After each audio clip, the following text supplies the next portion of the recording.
کتب خانے کو ذہنی تفریح کا تعمیری ذریعہ تصور کیا جاتا ہے۔ مطالعے کی دنیا میں ذہنی تناؤ کم ہونے کے ساتھ انسانی سوچ میں بھی وسعت آتی ہے۔ اس اعتبار سے کتب خانوں کی اہمیت بڑھ جاتی ہے، جہاں انسان نہ صرف آسانی کے ساتھ جدید تصانیف سے فائدہ اٹھاتا ہے بلکہ سال ہر سال ان علمی سرچشموں سے اپنی فکری پیاس بھی بجھا سکتا ہے۔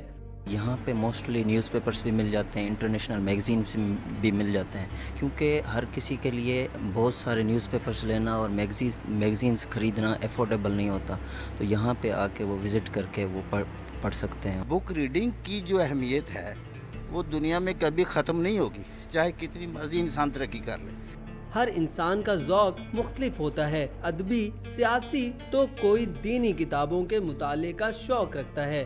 لائبریری کی اہمیت کبھی بھی کم نہیں ہو سکتی۔ اس میں یہ ہے کہ ریفرنس سورسز جو ہوتے ہیں وہ ایک انسان یعنی کہ ایک اسٹوڈنٹ جو ہوتا ہے وہ انڈیویجولی نہیں پرچیز کر سکتا۔ ایئر بکس ہوتی ہیں، رپورٹس ہوتی ہیں، وہ سارے تمام مٹیریل وہ لائبریری میں ہی اویلیبل ہوتا ہے ایک اسٹوڈنٹس کے لیے۔ کتب بینوں کی رائے میں دور کتنا ہی جدید کیوں نہ ہو جائے، لائبریری کی اہمیت کو فراموش نہیں کیا جا سکتا۔ کیمرامین فاروق احمد کے ساتھ عمیر رانا، ڈان نیوز، لاہور۔